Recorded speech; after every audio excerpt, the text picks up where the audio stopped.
Itago mo na lang ako, Kuya Roms, sa pangalang Joel. Ako po ay 34 years old at isa akong security guard.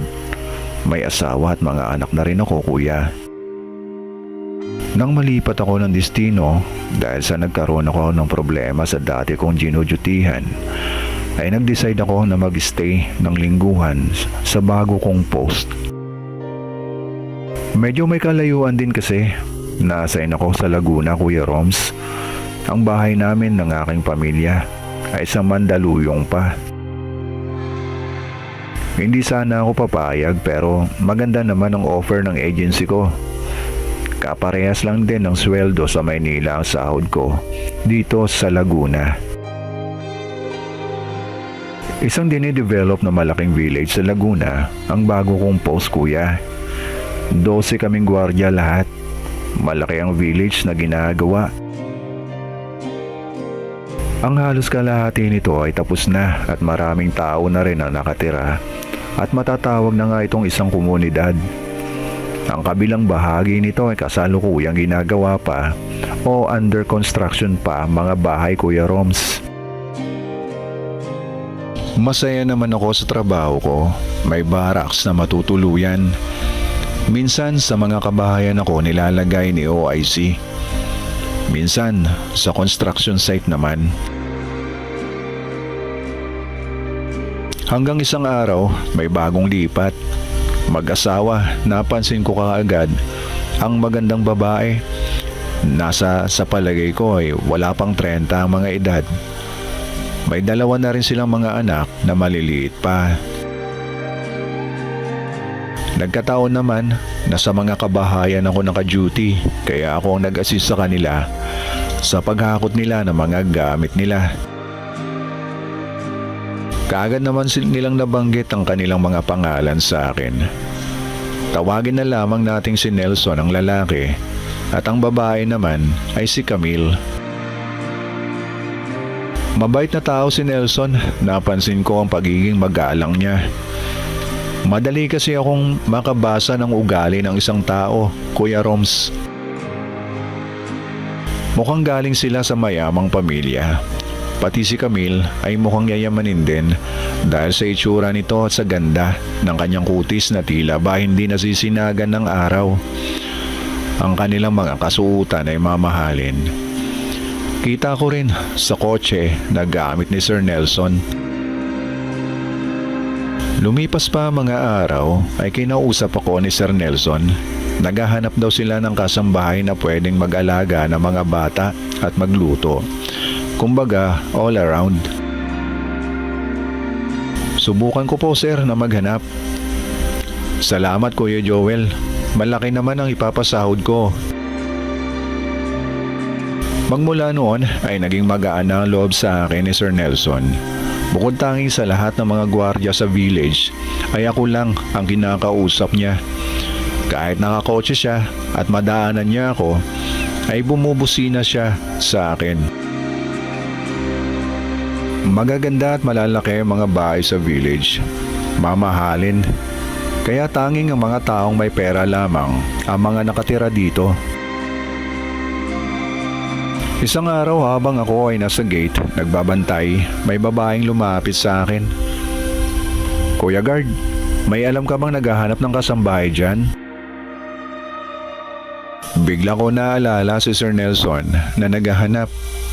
Kinausap ko na muna babae, baka mamaya may topak ito. Mapapahiya ako kay Sir Nelson. Ano ba pangalan mo at ilang taong ka na? Ako si Juliet, 37 na ako, sa Bisaya pa ako galing at nakikituloy lamang sa kaibigan ko dyan sa kabilang barangay. Meron dito naghahanap pero kailangan meron kang police clearance o NBI clearance man lamang. Kaagad na nilabas ni Juliet ang mga dokumentong hawak niya. Kumpleto siya at mukhang totoo talaga na naghahanap siya ng trabaho. Pero iniisip ko na baka wala si Sir Nelson sa bahay nila. Sa bagay, linggo ngayon, wala siyang pasok. Hindi ko naman napansin ang kotse na lumabas sa village. Napansin ko naman na maganda ang katawan ni Juliet at may itsura siya. Kahit papaano, lalo na at may mga kolorete siya sa mukha niya. Maayos din siya kung manamit. Nang makarating na kami sa bahay nila Sir Nelson ay kaagad akong nag-doorbell. Nang pagbukas ng gate ay si Ma'am Camille ang nabungaran ko. "Kuya Guard, ano ho ang kailangan nyo?" "Madam, nakabanggit kasi sa akin ni Sir Nelson na naghahanap po kayo ng kasambahay. Kaya sinama ko na po si Juliet para makilala nyo." Kaagad namang pinapasok si Ma'am Camille si Juliet. Umalis na ako para bumalik sa pwesto ko. Makalipas ang ilang araw, napansin ko si Juliet madalas lumabas para mamili ng kailangan nila sa bahay. Madalas nga siyang umiti sa akin sa tuwing lalabas siya at kapag bumalik ay mayroon akong merienda galing sa kanya. "Baka kagalitan ka ng amo mo nito, Juliet. Wag mo na ako ibili." "Kuya, okay lang yan. Alam ni Ma'am Camille yan dahil binilin din niya sa akin na bilhan kita." Wala din talaga tong si Juliet. Kuya pa talaga ang tawag sa akin, mas matanda naman siya kaysa sa akin. Pero okay lang, wala namang problema. Lumipas pa ang mga araw ay hindi ko na madalas napapansin si Sir Nelson. Bibihira na lamang. Kapag dumadating naman siya ay hinahanap niya ako para makipag-usap. Hanggang isang araw, nakipag-usap sa akin si Sir. Naikwento niya na nailipat pala siya ng pwesto dahil na-promote na siya ng kanilang kumpanya. Madalas, nasa out of town daw siya. Minsan kung saan saang probinsya siya napupunta. Gawa nga ng kanyang kumpanya. "Kaya pala sir, bibihira ko na kayong makita dito." "Oo kuya, minsan 1 linggo, 2 linggo akong out of town. Mahirap pero kailangan kayanin ko para sa pamilya." Sa pag-uusap namin ni Sir Nelson ay napapansin ko na tila ba may lihim sila ng kanyang asawa. Lihim na gusto niyang i-share sa akin pero kailangan pa rin niyang itago.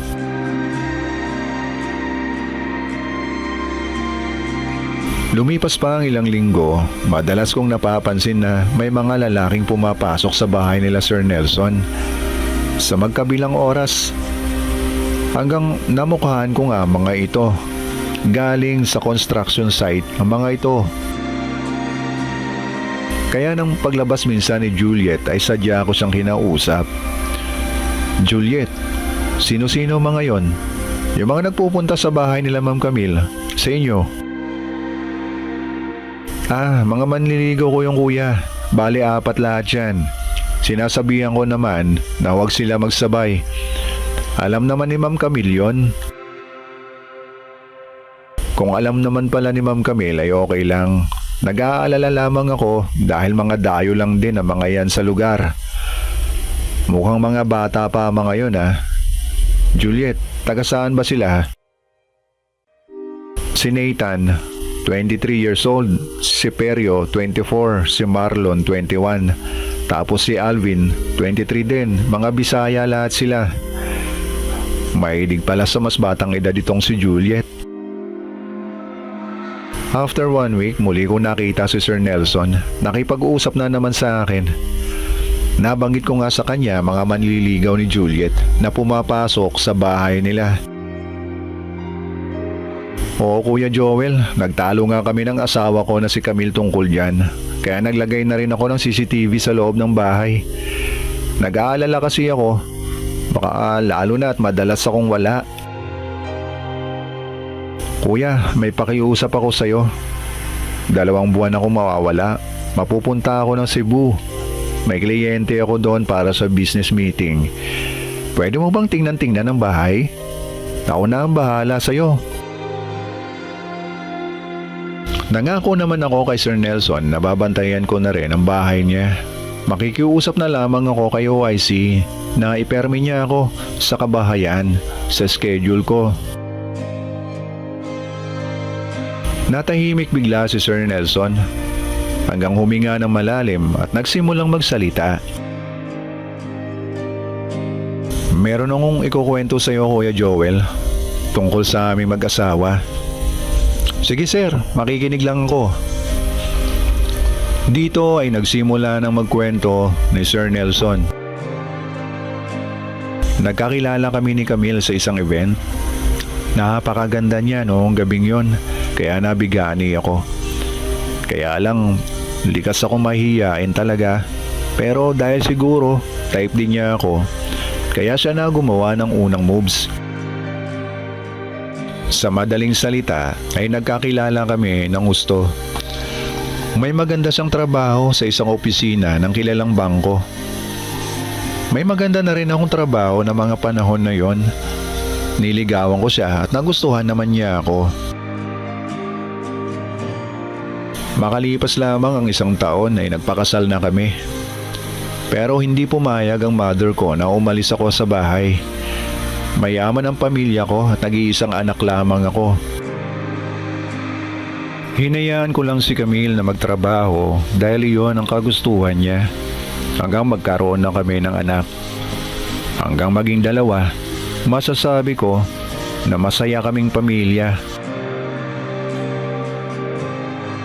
Hanggang ilang taon pa lumipas ay unti-unti nang naging malamig ang lahat sa amin ni Camille. Lalo na at gumaganda na rin ang posisyon ko sa kumpanya. Kaya madalas na ilang araw bago ako nakakauwi sa bahay. Wala akong kaalam-alam na nagsimula ng magkaroon ng affair sa katrabaho niya, si Camille. Dahil sa mga nabalitaan ko na madalas daw na magkasama sila ng kanyang kabit pagkatapos ng trabaho, ay kinausap ko na siya. Pero anya, kailangan daw niya mag-overtime. Pero nagduda pa rin ako kaya isang gabi tumawag ako sa boss niya. At ang sagot ng boss niya ay hindi naman daw siya nagpapa-overtime at hindi naman kailangan. Madalas daw na lumalabas ng trabaho si Camille sa tamang oras ng uwian. Dito nga ay palihim ko nang sinundan si Camille. Kitang-kita ng dalawang mata ko na pumasok sila ng kanyang lalaki sa kalapit na motel. Sinundan ko sila hanggang sa kwarto at huling-huli ko. Sobra ako nasaktan, pakiramdam ko gumuho ang lahat ng mga pangarap ko. Kaagad kong pinalayas sa bahay si Camille. Humingi siya ng tawad pero sobrang sakit ng ginawa niya. Pero dahil na rin nakialam ang mga magulang namin ay nagkaayos kaming dalawa. Nangako naman si Camille na magbabago na talaga. Para na rin sa mga bata, ay buo kong tinanggap si Camille. Pero nag-decide na kami na lumipat ng lugar at dito nga sa Laguna. Nag-decide na rin siya na hindi na magtatrabaho. Dito namin naayusin ang lahat ng buhay namin. Dito na nagtapos ang kwento ni Sir Nelson.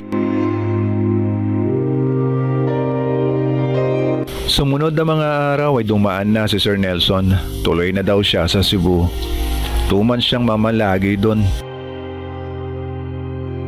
Kaya nagsimula na rin ako magmasid-masid sa bahay nila.